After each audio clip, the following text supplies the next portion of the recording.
Казвам се Ирина. На 22 години съм и ще умра. Всички ще умрем рано или късно, но при мен е по-особено. Би трябвало да съм благодарна, че съм още жива, но така ми беше писнало, че изпитвах само гняв. Играех си на руска рулетка. Това беше истинската причина да отида в онази дискотека. Смесица от ярост, страх и надежда да умра по героичен и вълнуващ начин, а не трагично и безславно. Затова отидох. Никое момиче с поне малко здрав разум не би го направило. Той беше там и се взирахме един в друг. После всичко се обърка и получих най-страшния си припадък от месеци.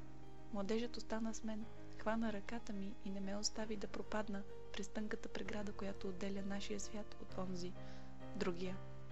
Сякаш за частица от секундата се озовахме отвъд времето и пространството, там откъдето всички сме дошли и където неизбежно ще се завърнем, но никога няма да си го припомним при живе.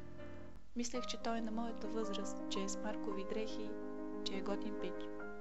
Ако ми бяха казали, че е 15 годишно момче избягало от детски дом, за да търси приключения, не бих го погледнала. Само, че аз го погледнах, забърках го в проблемите си, направих го част от семейството си. Помолих родителите си да го осиновят, а те не посмяха да ми откажат, защото аз умирам. За какво се раждат хората? Изпитвах страх, че съм се появила ей така, без причина. А може би не става въпрос за моя живот, а за Вълко. Може би това беше мисията ми, да го открия и да му дам шанс. Той ми каза, че ме обича. Знам, че е лудост. Невъзможно е поради толкова много причини, че не знае откъде да започна. Какво изпитвам към него? Какво да направя? Дали смъртта е оправдание за всичко?